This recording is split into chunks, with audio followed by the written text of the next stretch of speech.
జై శ్రీరామ్ అండి, అందరూ బాగున్నారా? నేనైతే చాలా బాగున్నాను. ఈ సిమ్లో ఈ ఉసిరికాయ పచ్చడి అండి, నిలవ పచ్చడికండి. అయితే ఫస్ట్ ఉసిరికాయలు శుభ్రంగా క్లీన్ చేసుకొని ఇలాగ పెద్ద దాంట్లో దలసరగా ఉన్న దాంట్లో వేసేసుకొని ఊరికి కొంచెం ఆయిల్ వేసి ఇవి వేసేసుకోవాలండి. ఇవి వేసేసుకొని పైన మూత పెట్టి ఇలా సిమ్లో పెట్టేస్తే పైన వాటర్ పోసేస్తే ఇలా మగ్గిపోతాయండి. గింజలు దేనికి దానికి డివైడ్ చేసేయాలి. చేసేసి గింజలు ఇలా తీసేయాలి. ఇలా తీసేసి ఇంకా అప్పుడు దీనికి సరిపడా పసుపు, దీనికి సరిపడా కల్లుప్పు వేసేయాలి.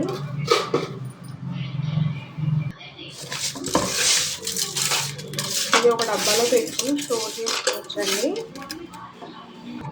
ఇది లాస్ట్ ఇయర్ సేమ్ ప్రాసెస్లోనే చేశానండి. అది తర్వాత ఇది ఎండుమిరపకాయలు, ధనియాలు ఇవన్నీ వేసుకుని తాలింపు పెట్టుకోవాలి. లాస్ట్ ఇయర్ కొంచెం ఉంటే ఈ పచ్చడి తాలింపు పెట్టేసాము మొన్న.